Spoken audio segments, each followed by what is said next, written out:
नमस्कार, मैं हूं वंदना पांडे और आप देख रहे हैं के न्यूज इंडिया। बुलेटिन की करेंगे शुरुआत। उससे पहले हेडलाइंस।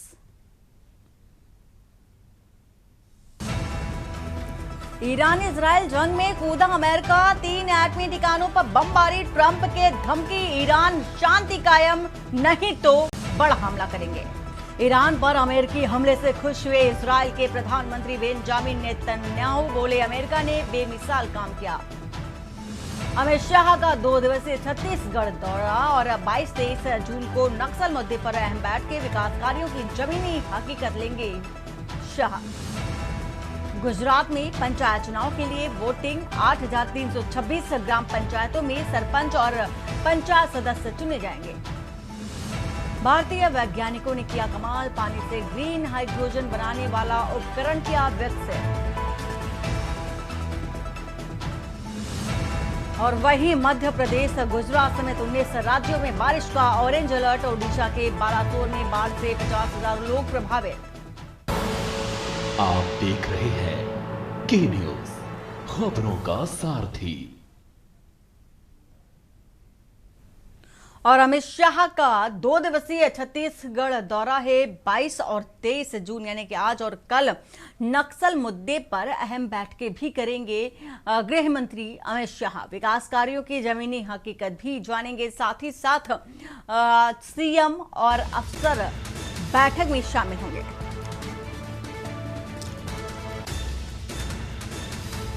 छत्तीसगढ़ से आपको एक खबर बता रहे हैं। सीएम और अफसर बैठक में शामिल होंगे। 22-23 ये 2 दिवसीय दौरा है, बेहद महत्वपूर्ण ये दौरा माना जा रहा है अमित शाह का। तो नक्सल मुद्दे पर बातचीत करेंगे, बैठकें करेंगे अधिकारियों के साथ।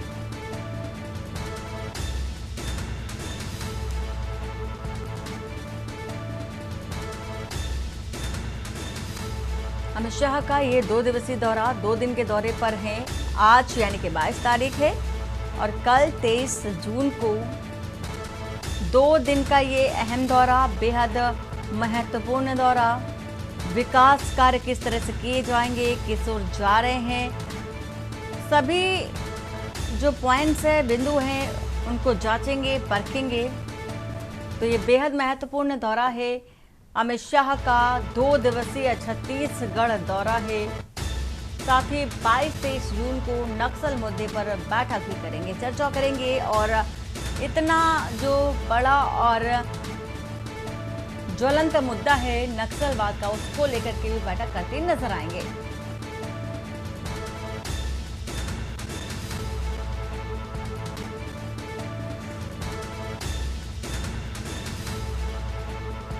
तो 22 और 23 जून को नक्सल मुद्दे पर बैठक होगी।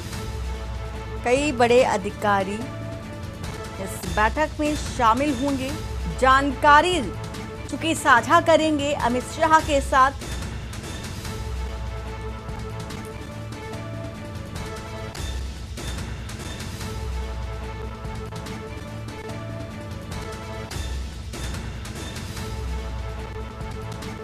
हाँ, बता रहे हैं आपको ये खबर, विकास कार्यों की जमीनी हकीकत भी जानेंगे। विकास कार्यों की जमीनी हकीकत जानेंगे, किस गति से जो कार्य हैं वो किए जा रहे हैं, सारे ही पॉइंट्स पर चर्चा होगी। 22 और 23 जून बेहद इम्पोर्टेंट और बेहद ज़रूरी ये दिन है, महत्वपूर्ण दिन है।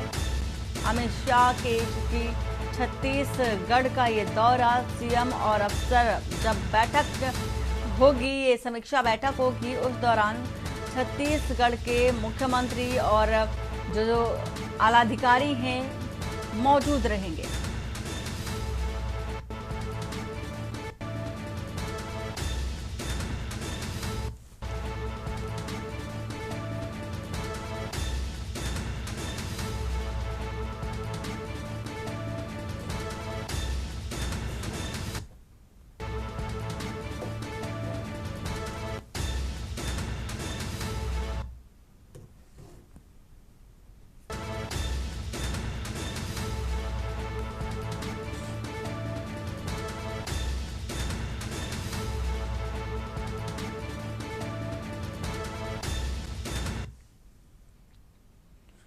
हापुड़ से खबर, जहां पर अस्पताल में रुपयों के अभाव में बच्चे की मौत हो गई। जिम्मेदार अफसरों ने कार्रवाई करने में चुप्पी साधी है। मेडिकल कॉलेज के खिलाफ चुप्पी साधी। हापुड़ सीएमओ शिकायत मिलने का इंतजार कर रहे हैं।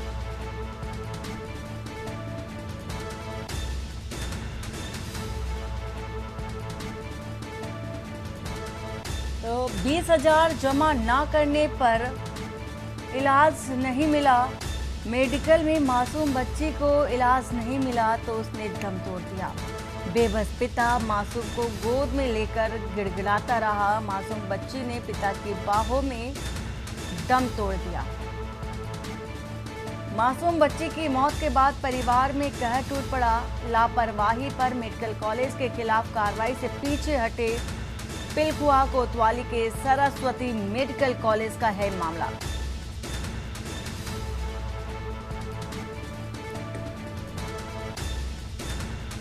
पैसे न होने पर एक बच्ची को अपनी जान गंवानी पड़ गई। पिलखुआ से आपको एक खबर बता रहे हैं। सरस्वती मेडिकल कॉलेज के ऐसे जो नर्सिंग स्टाफ है, मेडिकल स्टाफ है,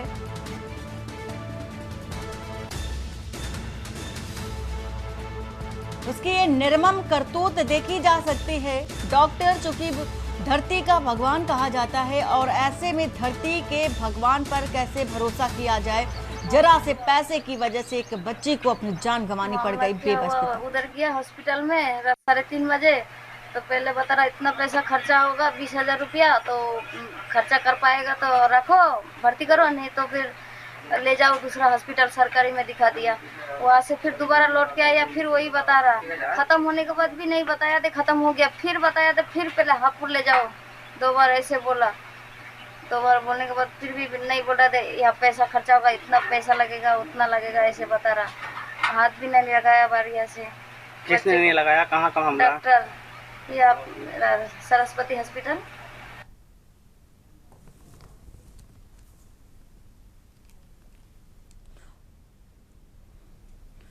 ऑपरेशन सिंदूर के तहत एक और सफलता। ईरान से 290 भारतीय नागरिकों को सुरक्षित लाया गया दिल्ली, और अब तक कुल 1117 भारतीयों की सुरक्षित वापसी। भारत का रेस्क्यू मिशन जारी। विदेश मंत्रालय लगातार सक्रिय है। भारत का रेस्क्यू मिशन फिलहाल जारी है। विदेश मंत्रालय पूरी तरह से एक्टिव मोड में है। ऑपरेशन सिंधु के तहत यह एक बड़ी सफलता मानी जा रही है। तो ईरान से 290 भारतीय नागरिकों को सुरक्षित लाया गया है भारत, और इसी के साथ ही 1117 भारतीयों को वापस लाया गया है। भारत का रेस्क्यू मिशन पूरी तरह से सफल रहा है। ऑपरेशन सिंधु के तहत ये कामयाबी चूंकि देखी जा रही है। तो ईरान से 290 भारतीय नागरिकों को सुरक्षित दिल्ली लाया गया। बता दें आपको कि इन दिनों ईरान और इजराइल के बीच घमासान युद्ध चल रहा है।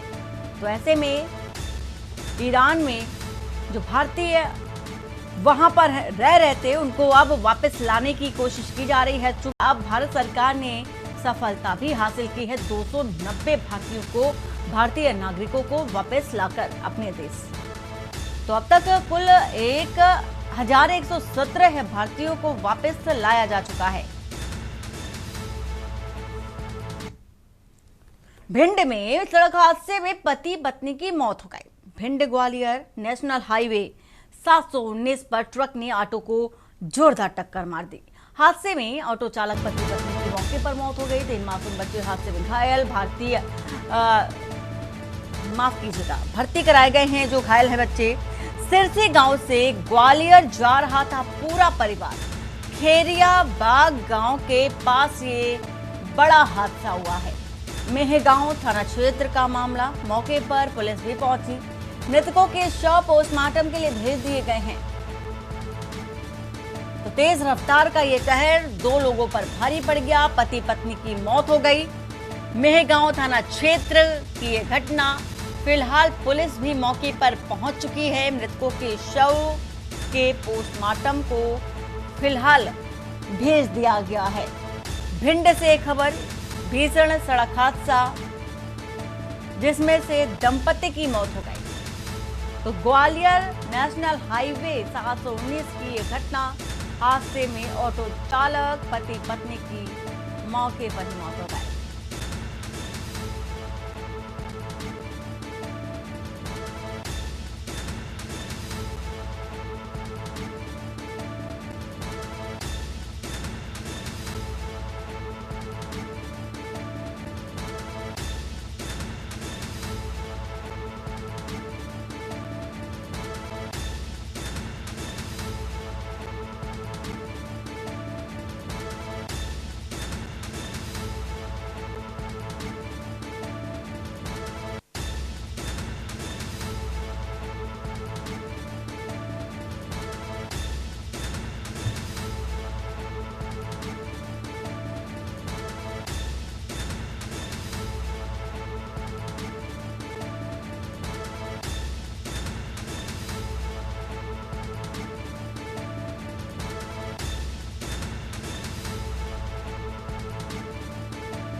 लखनऊ से खबर बता देते हैं। एयर इंडिया ने लखनऊ दिल्ली की 2 उड़ानें 25 दिन के लिए रद्द कर दी है। फ्लाइट रद्द होने से यात्रियों को परेशानी हुई। बुकिंग वालों को रिफंड व अगली यात्रा का विकल्प दिया गया। फ्लाइट रद्द होने की वजह ऑपरेशनल कारण बताए गए। अहमदाबाद हादसे के बाद एयर इंडिया की उड़ानों पर असर। लखनऊ से जुड़ी 13 से ज्यादा फ्लाइटें अचानक निरस्त। यात्रियों को बिना पूर्व सूचना के करना पड़ा इंतजार। एयर इंडिया की विश्वसनीयता पर अब सवाल भी उठने लगे हैं। फिलहाल चूंकि देखा जा रहा है 13 फ्लाइटों को अचानक से निरस्त कर दिया गया, जिससे कि यात्रियों को भारी परेशानी हुई है। एयर इंडिया की विश्वसनीयता पर अब सवाल खड़े हो रहे हैं।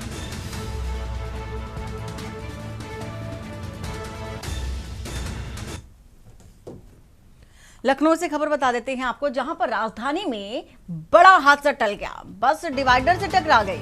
1090 और मुख्यमंत्री आवास के बीच ये हादसा। गौतमपल्ली थाना क्षेत्र में ये घटना हुई है। बस की कमानी टूटने से कई यात्री घायल हैं। गोंडा डिपो की रोडवेज बस बताई जा रही है। बस में सवार थे दर्जन भर से अधिक यात्री। वहीं घायलों को मौके पर प्राथमिक उपचार के लिए भर्ती कराया गया है। पुलिस ने बस को हटाकर मार्ग पूरी तरह से सुचारू किया है, जिससे कि जाम की समस्या न होने पाए।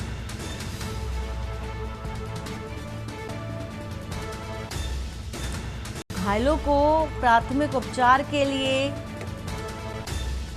भर्ती कराया गया।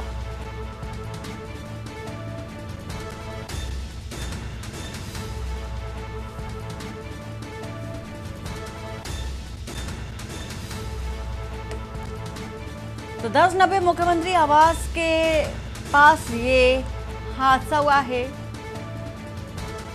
तो बीच की घटना है, 1090 और मुख्यमंत्री आवास के बीच की घटना।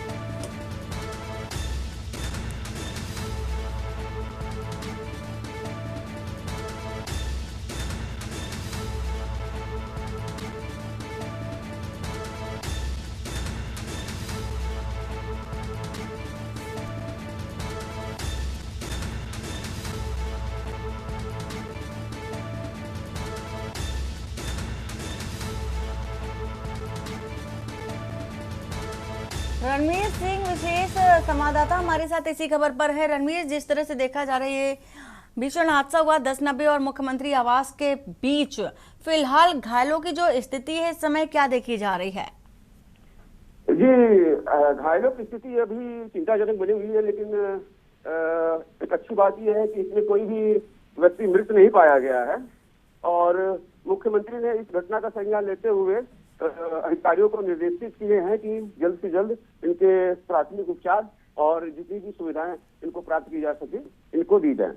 ठीक रणवीर, जिस तरह से देखा जा रहा है कि बस की कमानी टूटने से बड़ा हादसा हुआ है। गनीमत रही कि किसी भी ऐसी अनहोनी की खबर नहीं है फिलहाल, लेकिन बस की जो कमानी है वो कैसे टूटी थी?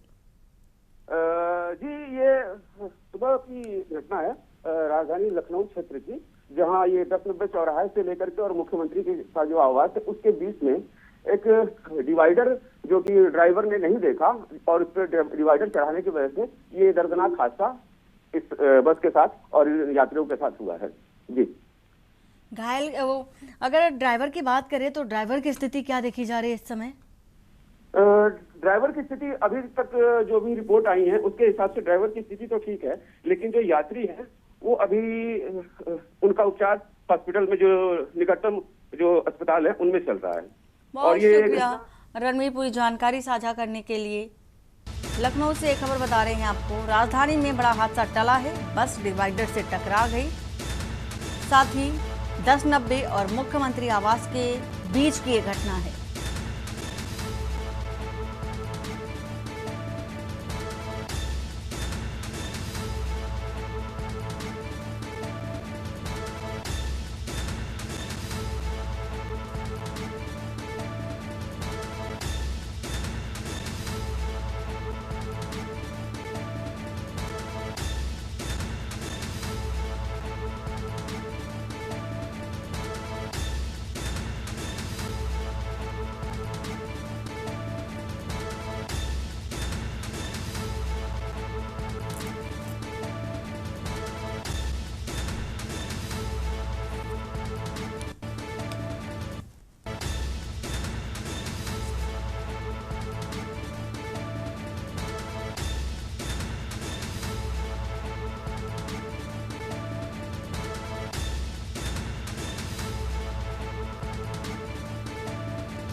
लखनऊ से खबर बताते हैं आपको, आरटीई के तहत यूपी में सिर्फ 22% गरीब बच्चों को मिला दाखिला।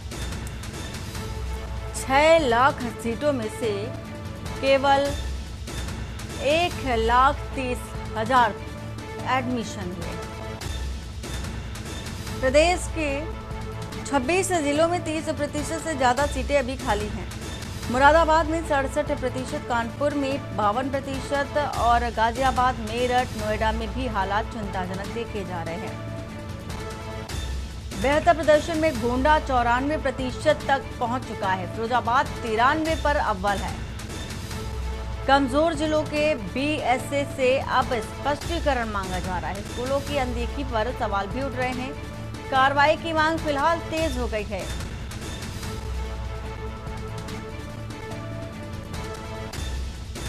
तो 6 लाख सीटों में से केवल 1,30,000 की सीटें भर पाई और प्रदेश में 26 जिलों में 30% से ज्यादा जो सीटें हैं खाली हैं। मुरादाबाद में 67%, कानपुर में 52% सीटें चुकी रिक्त है। गाजियाबाद, मेरठ, नोएडा की तो स्थिति ऐसी है जो कि चिंताजनक है। बेहतर प्रदर्शन की अगर बात करें तो गोंडा 94%, फिरोजाबाद 93%। कमजोर जिलों में के जो बीएसए हैं उनसे स्पष्टीकरण मांगा गया है, जवाब मांगा गया है कि आखिर ऐसी अनदेखी क्यों है। इस पर कार्रवाई भी करने की जो मांग है वो उठ रही है। तो यूपी में सिर्फ 22% गरीब बच्चों को दाखिला मिला। 6 लाख सीटों में से केवल 1 लाख से अधिक ही एडमिशन हो पाए हैं।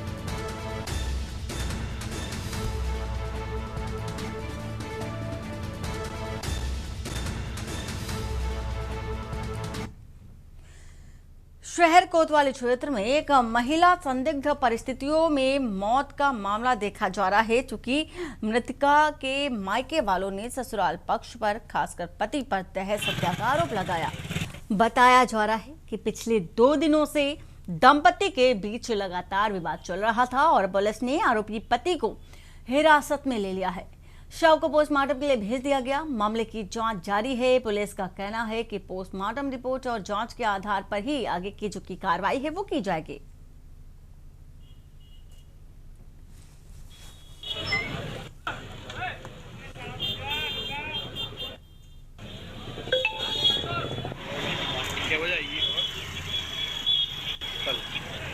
अरे आ जाएगी, नोटिफिकेशन पहुँच जाएगा उसमें।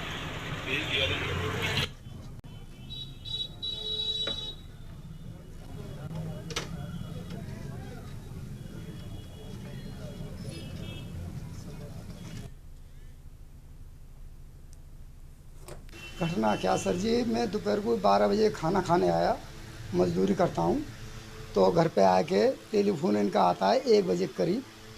तो 1 बजे इनकी मम्मी ने फ़ोन उठाया, तो इन्हीं मम्मी जी से बात हुई। मैं अपना खाना खा के नीचे हुआ तो इनने समझाया, बोले कि कोई बात नहीं बेटा, घर घर की बात है, आराम से रहो, हंसी खुशी से, ऐसी कोई बात नहीं है, लड़ाई दंगे में क्यों फ़ोन करते हो, हंसी खुशी से रहना चाहिए।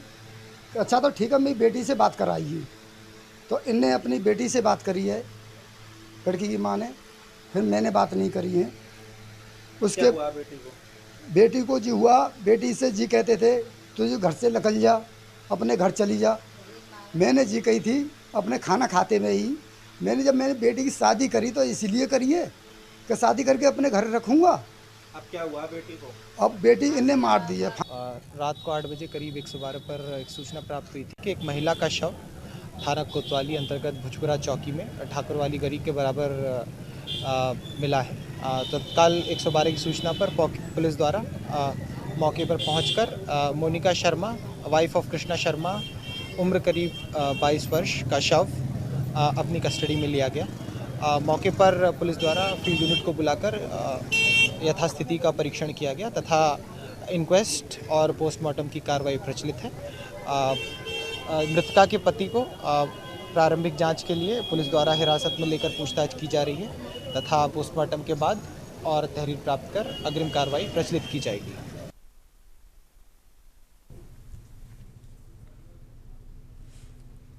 और लखनऊ से आ रही है खबर, बता देते हैं आपको। राजधानी लखनऊ से खबर, शाइन सिटी मामले में एक और चार्जशीट दाखिल होगी।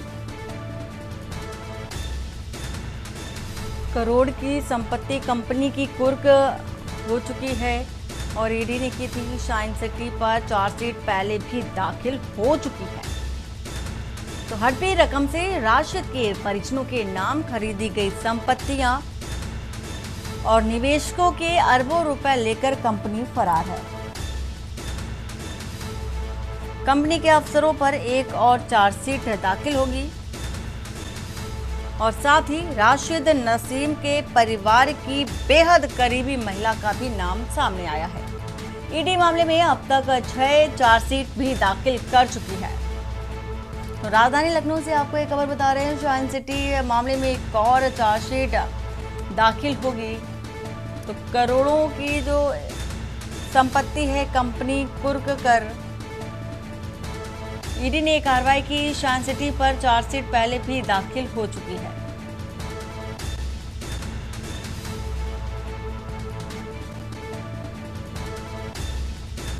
तो निवेशकों के अरबों रुपए लेकर कंपनी फरार है और कंपनी के अफसरों पर एक और चार्जशीट दाखिल होगी। राजवीर सिंह विशेष संवाददाता इसी खबर पर हैं। राजवीर, जिस तरह से देखा जा रहा है, माफ कीजिएगा रणवीर, आप बताइए, जिस तरह के देखा जा रहा है कि ईडी की ओर से पहले भी कार्रवाई देखी जा रही थी शाइन सिटी को लेकर के, लेकिन अब एक और नाम सामने आया है, एक और चार्जशीट दाखिल की गई है। पूरा मामला चुकी है, विस्तार से दीजिए जानकारी।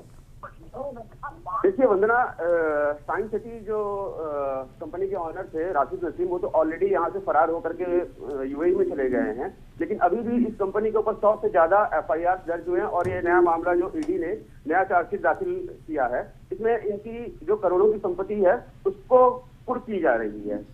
शाइन सिटी के जो जितने भी निवेशक हैं वो काफी परेशान है इस चीज को लेकर के, और इसमें जितने भी शाइन सिटी में जो लोग थे उसमें कुछ लोगों की जो गिरफ्तारियां भी हुई है, लेकिन जो मेन किंग पिन है राशिद नसीम, वो अभी तक इसमें फरार चल रहे हैं और वो वहां से ट्विटर पे, एक्स के माध्यम से अपनी चीजों को बताते भी रहते हैं, लेकिन अभी तक उनकी पहुंच, ईडी की पहुंच उन तक नहीं हो पाई है। जी वंदना। रणवीर, आखिर ये बड़ी कार्रवाई, बड़ा मामला भी है, कई दिनों से देखा भी जा रहा है सुर्खियों में, लेकिन कार्रवाई अभी तक ईडी की ओर से क्यों नहीं की जा रही? कहां पर चूक मानी जाए? जी, चूक तो सबसे बड़ी यही है कि राशिद नसीम जो इनके मेन शाइन सिटी के ऑनर हैं, उनको जब तक हिरासत में ही लिया जाएगा तब तक ये सारी चीजें ऐसी चलती रहेंगी। लेकिन मुख्य जो आज की बात है कि इसमें जो इनके परिजन थे उनको भी गिरफ्तार किया गया और उनकी भी संपत्तियों को कुर्क किया गया, जिससे इनकी काफी मतलब कि एक तरह से कहा जाए कि जो साइंस सिटी और जितना ये फर्जीवाड़ा है इसकी एक कमर तोड़ने का काम ईडी ने आज किया है। वंदना। बिल्कुल रणवीर, एक तरह से पीछे से ये कार्रवाई लगातार देखी जा रही है ईडी की ओर से, लेकिन जिस तरह से ये भी जानकारी आपकी ओर से भी निकल कर आई सामने कि सोशल मीडिया पर वो अपडेट रहते हैं, साइंस सिटी के जो कंपनी है, कंपनी के जो मालिक है वो अपडेट रहते हैं, लेकिन बावजूद इसके ऐसे में वो पकड़ से बाहर हो जाना, सवालों के घेरे में भी कहीं ना कहीं नजर आ रही है पूरी कार्रवाई। जी वंदना, देखिए ऐसा है कि जो भी इस तरह की जो फर्जीवाड़े और कंपनियों की जो फ्रॉडगिरी होती है उसमें मालिक अगर देश के अंदर हैं तो उन पे कार्रवाई जो रहती है उस पे तो ईडी का शिकंजा काफी अच्छे तरीके से उस पे रहता है। लेकिन जब वो देश से बाहर चले जाते हैं तो पिछले भी जितने भी कुछ नाम लेंगे, अगर मेहुल चौकसी का नाम ले, विजय माल्या का नाम ले या जो नीरव मोदी है उनका नाम ले, उसमें एक यूपी के जो सबसे बड़े जो फर्जीवाड़ा जो है साइंस सिटी के ऑनर राशिद नसीम का भी नाम जुड़ता है। तो इन लोगों को फिर देश में वापस लेकर के आने में फिर कुछ इंटरनेशनल दिक्कतें होती है, संधियां होती हैं, इसकी वजह से ये परेशानियां सामने आती हैं एजेंसियों को। जी वंदना। बहुत शुक्रिया रणवीर पूरी जानकारी साझा करने के लिए। खबर राजधानी लखनऊ से बता रहे हैं आपको, जहां पर ये बड़ी कार्रवाई भी देखी गई। और दिल्ली से आ रही है खबर, दिल्ली के पहाड़गंज के संगत राशन चौकी इलाके में होटल विक्टोरिया के रूम नंबर 305 अंदर एक महिला की गला घोंटकर उसके ही पति ने हत्या कर दी। साथ ही मृतक महिला की पहचान 24 वर्षीय कीर्ति शर्मा के रूप में हुई है। बताया जा रहा है कि इनकी हाल में ही शादी हुई थी। फरार आरोपी उत्तर प्रदेश के मथुरा का रहने वाला है। हत्या करने के बाद मृतका के पति ने मथुरा थाने में जाकर पुलिस को फोन कर इस हत्या की जानकारी दी और बताया जा रहा है कि पति पत्नी ने शाम 6 बजे होटल में चेक इन किया था। रात को पति ने अपनी पत्नी कीर्ति की हत्या की और खाना लाने का बहाना लेकर होटल से फरार हो गया।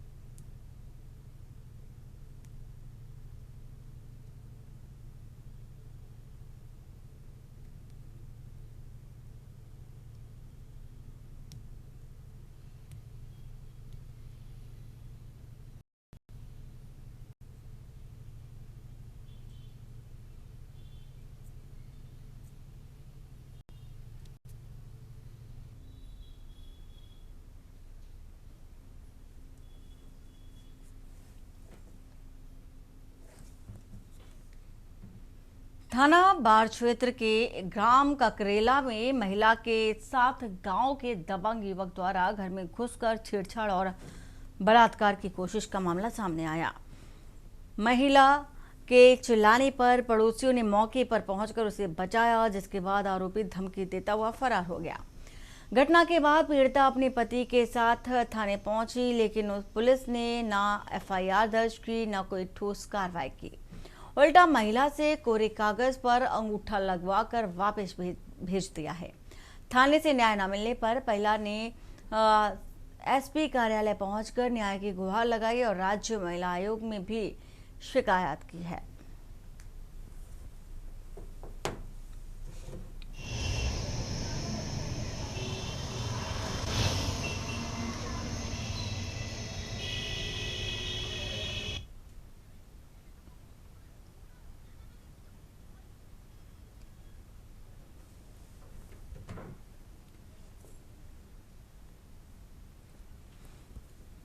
चकाई में 5 लाख रुपए की लूट की वारदात के बाद पुलिस ने 20 किलोमीटर तक पीछा कर एक शातिर बदमाश को गिरफ्तार कर लिया। घटना उर्बा गांव निवासी रोहित राय के साथ हुई, जो कि यूको बैंक से रुपए निकालकर लौट रहे थे। चकाई बाजार में सब्जी लेते वक्त दो बदमाश उनकी बाइक की डिक्की से रुपए निकाल करके देवघर की ओर भाग निकले।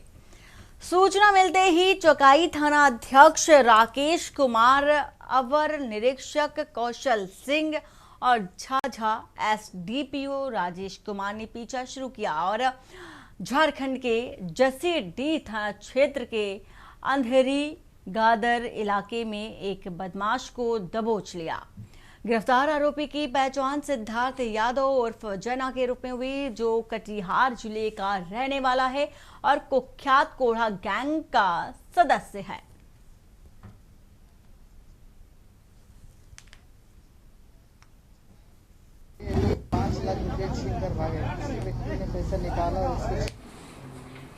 चकाई थाना के द्वारा त्वरित कार्रवाई करते हुए 1 घंटा के भीतर जो है कांड का जो है सफल उद्भेदन किया गया एवं गिरफ्तारी भी की गई है। और जैसा कि आप लोगों को पता है कि चकाई थाना में रोहित राय जो है बैंक से पैसा निकाला था उन्होंने 5 लाख रुपए, और ये जो सिद्धार्थ कुमार है इनके द्वारा जो है 5 लाख रुपए चुरा लिया गया था उनके बाइक के डिक्की से। तो इसमें त्वरित कार्रवाई करते हुए चकाई थाना ने 1 घंटे के भीतर जो है इस घटना का उद्भेदन भी किया एवं जो इसमें इन्वॉल्व है उसकी गिरफ्तारी भी की है, और जो 5 लाख रुपए है उसका भी जो है रिकवरी कर लिया गया।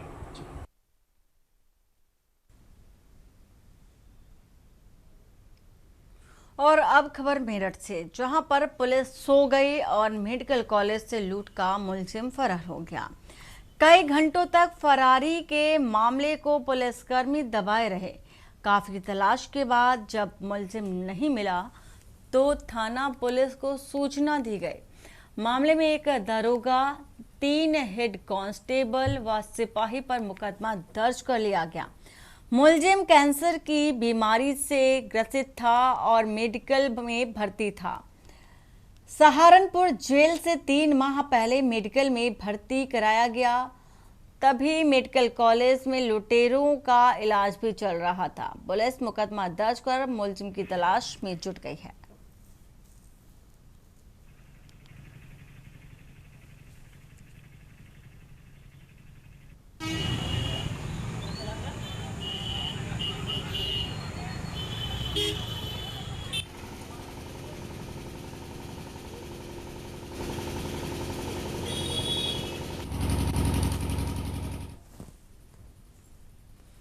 खबर लक्सर से 2013 में आई बाढ़ के दौरान नीलधारा गंगा ने त्रासदी की ऐसी कहानी लिखी जिसकी जख्म आज तक नहीं भरे हैं। लोग उन जख्मों के दर्द से आज तक करा रहे हैं।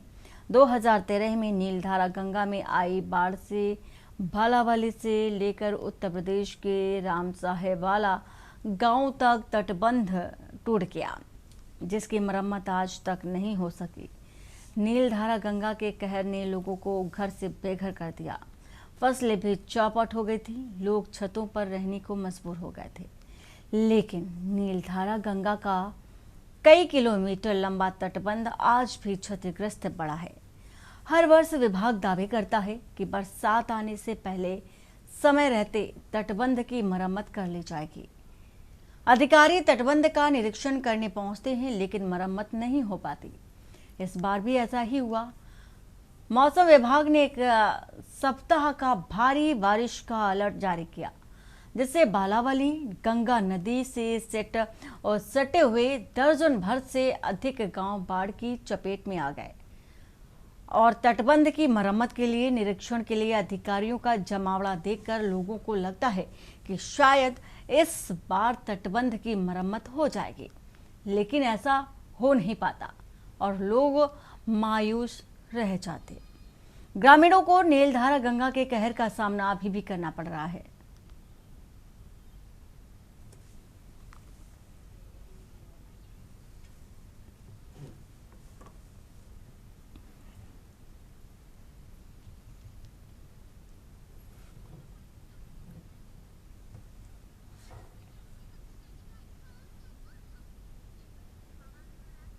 एक पे चले जाते हैं, कुछ भी करना नहीं चाहता, एक गड्ढा भी भरना नहीं चाहता कोई। और जिस टाइम बारिश बुरिश का वो होंगे तभी आएंगे, इससे पहले कोई आ ही नहीं रहा। फिलहाल देख जाते हैं सब ऐसे, जो भी प्रशासन आता है, जो भी आते हैं, कुछ कार्रवाई नहीं कर रहे। कुछ भी सारे ऐसे बांध पे ऐसे गड्ढे गड्ढे हुए पड़े, कुछ भी सारे में बंदे पर पानी पानी, कहीं गड्ढा, ढंग की तरह गाड़ी भी नहीं ले आ सकते। कि बंदा भी डायरेक्ट असर जाएगा फिर का गंगा का। पानी ज़्यादा रहता है तो फिर बंदे इकट्ठा होती है, सारा बंदा जो पानी में ढह जाता है, और जो गंगा पानी है वो फसलों को बर्बाद कर देता है। फिर ज़्यादा असर होता है तो गाँव की साइड भी पहुँच जाता है पानी। इसलिए बरसात से पहले उसकी मरम्मत होनी ज़रूरी है, जिससे कि आने वाली दिक्कतों का सामना न करना पड़े ग्रामवासियों और फसल में नुकसान हो। की कोई मरम्मत नहीं हुई। ये 2013 में टूटा था और यहाँ की फसल सारी बर्बाद हो जाती है, कुछ नहीं बच पाता। पानी बंदे से अस्थायी रूप से दूसरे इलाके में बढ़ता है, सारी फसल नष्ट होती है और कोई कार्रवाई नहीं है यहाँ पे। जो भी अधिकारी आता है सिर्फ मुआयना करता है, कुछ वो नहीं करता है। चलो क्या क्या परेशानी है? इससे तो बहुत परेशानियां है। यहाँ पानी है और बरसात में भी बहुत दिक्कत होती है। यहाँ की गांव तक भी पानी पहुंच जाता है। बहुत ज़्यादा परेशानी है, फसल भी नष्ट हो जाती है इस पानी से। और यहाँ सारे में पानी रहता है, गांव में सारे में पानी भर जाता है। बरसात आएगी जैसे, अब जब पानी आना चालू हो गया तो सारे में ही पानी पहुंच जाएगा। तो बहुत समस्या है। अधिकारी आते हैं, इसका मौका मुआयना करते हैं और इसके लिए कुछ नहीं सोचते, चले जाते हैं। बैठक हुई है, इसमें सभी विभाग के अधिकारी प्रेजेंट थे। उसमें हमने जो हमारे जो अभी मानसून सीजन है वो आने वाला है, और आपदा से रिलेटेड अगर जो हमारी तैयारियां हैं उसकी एक हमने आज मीटिंग बुलाई थी कि किस प्रकार से तैयारी करेंगे और क्या हमारा रिस्पांस रहेगा अगर कोई आपदा आता है। तो इसमें मेनली हमारा जो यहाँ पे लक्सर में है कि पानी भरने का एक जो मेन प्रॉब्लम रहता है, तो उसमें सिंचाई विभाग के जो अधिकारी थे उनसे जानकारी ली गई कि उनके द्वारा क्या क्या काम कराया जा रहा है। हमने एक सभी ऑफिसर्स को लक्सर भेजा हुआ है, जिसमें एडीएम साहब हैं, सिंचाई विभाग के अधिकारी हैं, आपदा प्रबंधन अधिकारी हैं। वो सभी जगह आज निरीक्षण कर रहे हैं। शाम तक उसकी रिपोर्ट मेरे पास आएगी।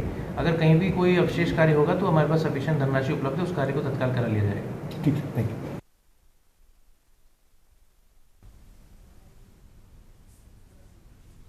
और देहरादून से आ रही है खबर। देहरादून से आपको बता देते हैं, आसा रोडी के पास भीषण सड़क हादसे में 4 की मौत हुई है। देहरादून से आपको एक खबर बता रहे हैं, तेज रफ्तार कार ट्रोले में जा घुसी और एक युवक गंभीर रूप से घायल है। हरियाणा से देहरादून आ रही थी कार। रात 3:10 का ये हादसा, जहां पर तेज रफ्तार का कहर देखा गया। मृतकों में अंकुश पारस, अंकित और के साथ ही गंभीर घायल युवक विनय का दून अस्पताल में इलाज फिलहाल जारी है। ट्रोला चालक से पुलिस पूछताछ कर रही है। 3:10 सुबह की घटना। सीमेंट से लदा ट्रोला पुलिस ने लिया कब्जे में। तो भीषण हादसा देहरादून में। हादसे से इलाके में दहशत है, हड़कंप है। फिलहाल जांच जारी है। तो आशा रोडी के पास ये भीषण सड़क हादसा, 4 की मौत। तेज रफ्तार कार ट्रोले में जा घुसी और क्षतिग्रस्त हो गए। हरियाणा से देहरादून जा रही थी कार। रात 3:10 की ये घटना। मृतकों में अंकुश, पारस, अंकित और नवीन शामिल।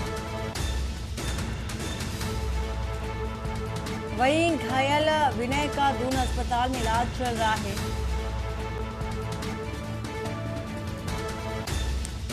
वहीं पुलिस ने ट्रोला चालक से पूछताछ भी की है।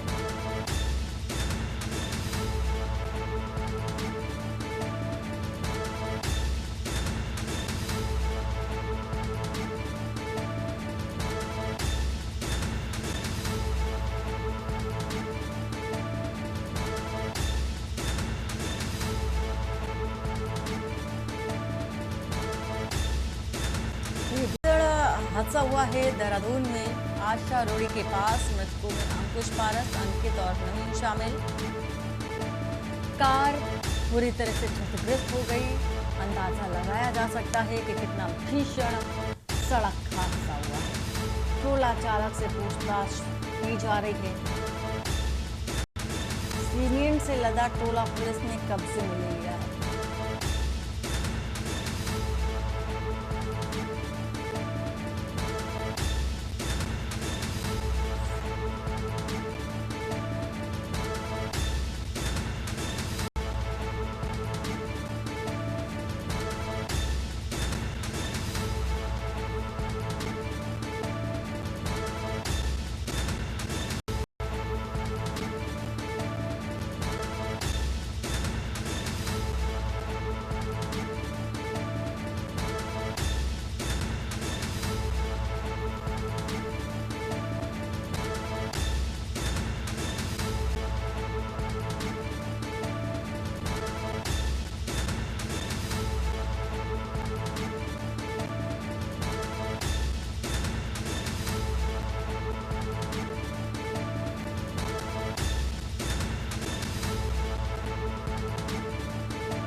राजेश ब्यूरो हमारे साथ इसी खबर है। राजेश, ये भीषण हादसा हुआ है और ट्रोला में जाकर कार घुस गई, 4 की मौत बताई जा रही है, एक की हालत बेहद गंभीर बताई जा रही है। हादसे का सबसे पहला जो कारण है वो जानना चाहेंगे।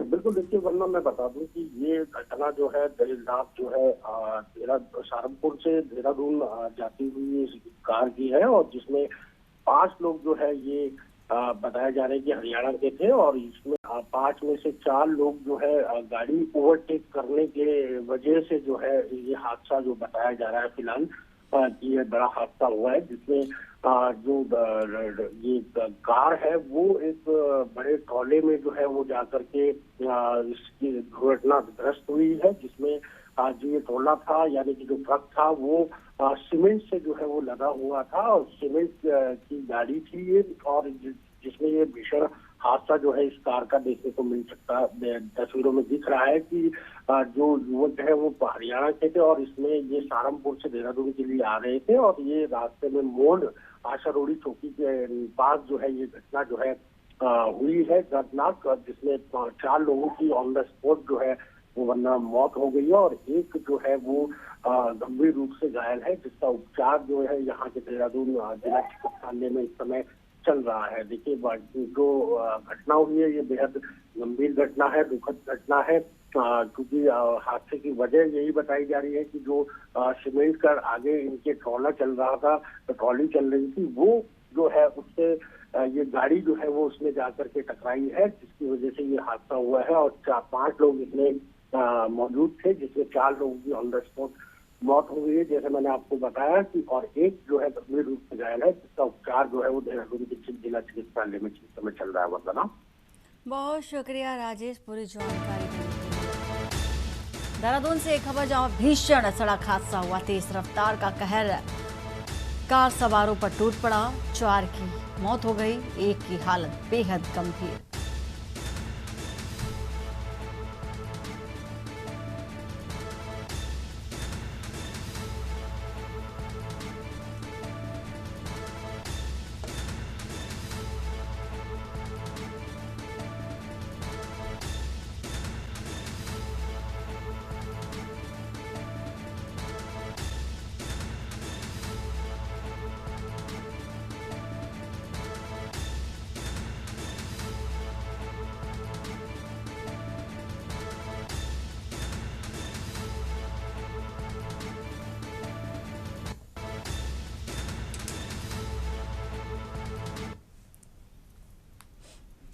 और मुख्यमंत्री पुष्कर सिंह धामी आज हरिद्वार और रुड़की के दौरे पर रहेंगे, जहां वे 2 अहम कार्यक्रमों में शिरकत करेंगे। गुरुकुल कांगड़ी विश्वविद्यालय में होने वाले युवा कार्यकर्ता सम्मेलन और ऋषिकुल आयुर्वेदिक कॉलेज में दर्पण के 70 वर्ष समापन समारोह में शामिल होंगे। मुख्यमंत्री मेडिकल छात्र छात्राओं से सीधा संवाद करेंगे और नए भारत के निर्माण में युवाओं की भूमिका पर चर्चा भी करेंगे। धामी दोपहर 3:35 पर देहरादून के लिए रवाना हो जाएंगे। इधर हरिद्वार प्रशासन ने सीएम के आगमन को लेकर तैयारियां भी पूरी कर ली हैं। सुरक्षा के मद्देनजर पूरे रूट पर भारी पुलिस बल तैनात रहेगा और चप्पे चप्पे पर निगरानी रखी जाएगी।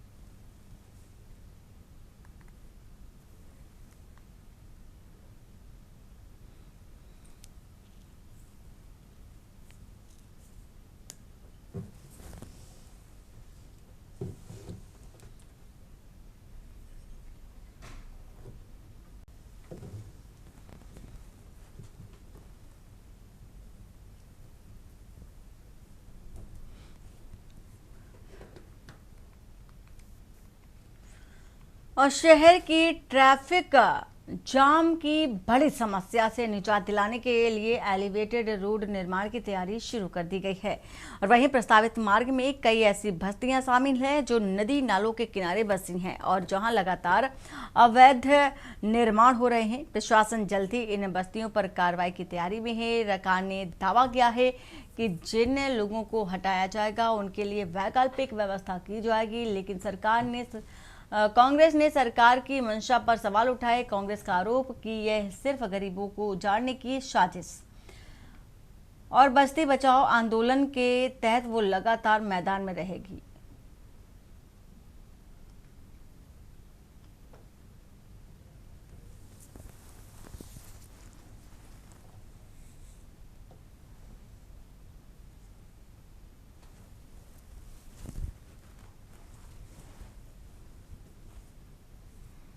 कांग्रेस पार्टी की ये राजनीतिक नौटंकी है और उनको न तो विकास से कोई लेना देना है और हमेशा वो विकास का विरोध करती रहती हैं। उन्हें न उत्तराखंड की जनता से कोई लेना देना है और न ही बस्ती वालों से उनका लेना देना है। उन्हें सिर्फ अपनी राजनीतिक रोटी सेकनी है, इसलिए वो इस तरह की नौटंकियाँ कर रही हैं। इसके साथ ही कांग्रेस पार्टी कभी भी बस्ती बचाओ का जो अभियान जो दिखाने की कोशिश कर रहे हैं, उनके हितैषी वो कभी नहीं रहे।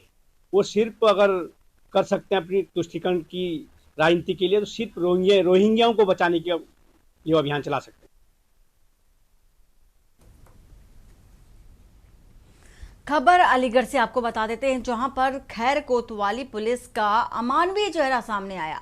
एक गर्भवती महिला ने पुलिस पर पीटने का आरोप लगाया। गर्भवती महिला ने बताया कि उसे थाने में बंद करके पट्टे से पिटाई की। गर्भवती महिला ने पुलिस पर 3rd डिग्री देने का भी गंभीर आरोप लगाया। गर्भवती महिला की हालत भारी मात्रा में पुलिसकर्मी महिला को लेकर अस्पताल पहुंचे हैं। हालत गंभीर महिला की बताई जा रही है और इसी के साथ देखा जा रहा है कि मोहनलाल गौतम महिला जिला अस्पताल में गर्भवती महिला को रेफर किया गया है और गंभीर चोट देख पुलिस कर्मियों के हाथ पैर फूल गए। खैर कोतवाली पुलिस और अधिकारी मामले को छिपाने की कोशिश कर रहे हैं। खैर कोतवाली क्षेत्र से पुलिस गर्भवती महिला को लेकर पहुंची जिला अस्पताल। यह पूरा मामला अलीगढ़ की खैर कोतवाली क्षेत्र का बताया जा रहा है।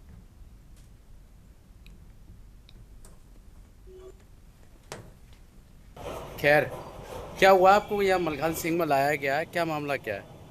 मेडिकल लेवा के लाए सर। मेडिकल के लिए लाए? क्यों लाए? यूँ कह रहे मेडिकल कराएंगे आप, चलो। नहीं, वजह क्या रही मेडिकल कराने की? तो आपके चोट वोट है क्या है? कैसे चोट आई आपको? चोट कैसे लगी आपको? महिला ने मारी थी, वो आपके ऐसी जो महिला है ना थाने की, उस महिला ने कौन से थाने में? खैर थाना लगता है। खैर थाने में महिला ने आपके साथ में मारपीट की है। कारण क्या रहा मारपीट करने का? कुछ भी कारण नहीं था, सो मैंने कुछ नहीं कहा, कुछ भी गलती भी नहीं थी सर। वे फालतू भी पटाते मारी, कमरा बंद कर दे और दे पटा बजाई थी मेरी। 28 years female, wife of Mr. Gaurav, president of खैर अलीगढ़। ये जो है सेकेंड ग्रेविडा पेशेंट है। एक लाइव इश्यू इनका 4 साल पहले का और इनकी कंप्लेंट ये थी कि ये बाइक से गिर गई थी और इनको कुछ हल्की फुल्की चोटें थी, जो कि इस समय ये वर्तमान समय में 7 to 8 months एमेनोरिया है, इनको प्रेगनेंसी थी। हालांकि और कोई उससे रिलेटेड कोई कंप्लेंट नहीं है, कोई ब्लीडिंग वगैरह नहीं थी और बच्चे को का फीटल हार्ट साउंड वगैरह सब नॉर्मल है, कोई ऐसा टेंडरनेस नहीं थी। हल्का पेन कंप्लेंट कर रही थी। इनको जो है डॉक्टर साहब ने, जो ट्रीटिंग डॉक्टर थे, उन्होंने एक अल्ट्रासाउंड एडवाइस किया, बट उन्होंने अल्ट्रासाउंड यहाँ ना करा के उसको 2 पुलिस के साथ वो आई थी, उनको वो जेएनएमसी लेके गए। ये थाना खैर जनपद अलीगढ़ से संबंधित प्रकरण है। आज तहसील खैर के परिसर में तहसील समाधान दिवस का आयोजन हो रहा था, जिसके क्रम में पूजा नाम की एक महिला, जो कस्बा खैर स्थित एक मकान में किराएदार के रूप में रहती है, उसके द्वारा अपने मकान मालिक के विरुद्ध एक प्रार्थना पत्र लेकर के तहसील समाधान दिवस में उपस्थित हुई, जिसके क्रम में तहसील समाधान दिवस में आने वाले अन्य फरियादियों के साथ उसकी किसी बात को लेकर के आपस में कहासुनी हो जाने के कारण उन लोगों में आपस में वाद विवाद होने लगा। इसके क्रम में पूजा नामक उपरोक्त महिला द्वारा तहसील समाधान दिवस की उपरोक्त कार्रवाई में भी बाधा उत्पन्न की गई।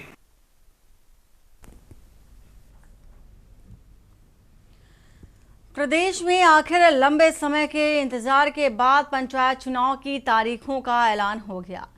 इस बार 2 चरणों में मतदान प्रक्रिया प्रदेश के अंदर लागू होगी, जिसमें से 10 जुलाई और 15 जुलाई को दूसरे चरण में मतदान प्रदेश में होंगे।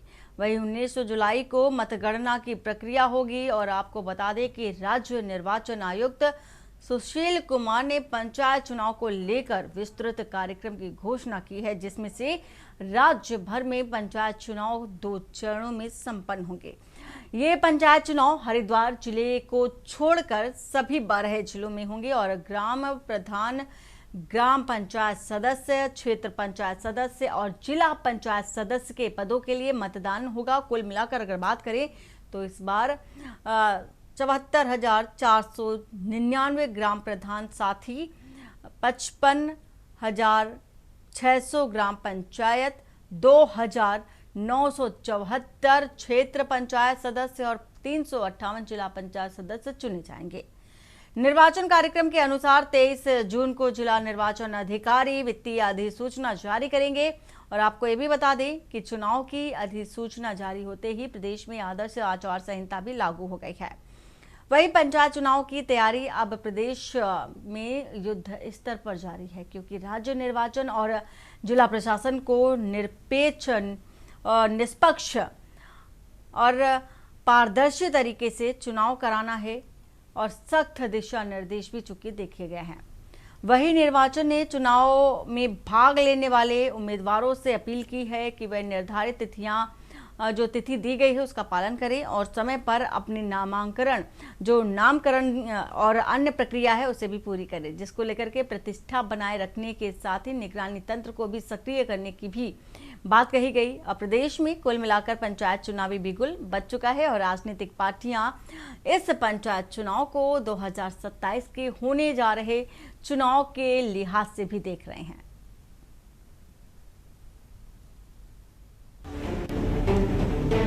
राज्य निर्वाचन आयुक्त सुशील कुमार ने पंचायत चुनावों को लेकर विस्तृत कार्यक्रम की घोषणा कर दी है। राज्य भर में पंचायत चुनाव 2 चरणों में संपन्न होंगे, जिसमें ग्राम प्रधान, ग्राम पंचायत सदस्य, क्षेत्र पंचायत सदस्य और जिला पंचायत सदस्य पदों के लिए मतदान होगा। कुल मिलाकर इस बार 74,499 ग्राम प्रधान, 55,600 ग्राम पंचायत सदस्य, 2,974 क्षेत्र पंचायत सदस्य और 358 जिला पंचायत सदस्य चुने जाएंगे। उत्तराखंड में त्रिस्तरीय पंचायत चुनावों की अधिसूचना के बारे में आपको सिलसिले ढंग से बताते हैं। और सभी पदों के लिए होगा। कुल 4 पद हैं, उसमें सदस्य ग्राम पंचायत, प्रधान ग्राम पंचायत, सदस्य क्षेत्र पंचायत और सदस्य जिला पंचायत। ये इन चारों पदों के लिए वोट डाले जाएंगे। प्रत्येक बूथ पर 4 मतपत्र होंगे और चारों पदों के अलग अलग मतपत्र होंगे। जो पद हैं उनकी जो संख्या है वो भी मैं आपको बता देता हूं। सदस्य ग्राम पंचायत के लिए 55,587 पद हैं। प्रधान ग्राम पंचायत के 7,499 पद हैं। सदस्य क्षेत्र पंचायत के 2,974 पद हैं और सदस्य जिला पंचायत के 358 पद हैं। 358 सदस्य ग्राम पंचायत 55,587, प्रधान ग्राम पंचायत 7,499, सदस्य क्षेत्र पंचायत 2,974 और सदस्य जिला पंचायत 358। इस प्रकार ये एक बड़ा वृहद कार्यक्रम है। कुल 66,418 जनप्रतिनिधियों का चयन इसमें। राज्य निर्वाचन आयोग ने जारी किया कार्यक्रम। प्रदेश में ग्रामीण क्षेत्रों में लागू हुई आचार संहिता, 47.70 लाख मतदाता करेंगे मताधिकार का प्रयोग।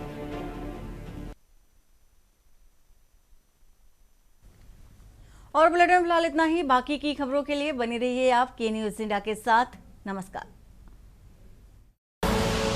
आप देख रहे हैं के न्यूज, खबरों का सारथी।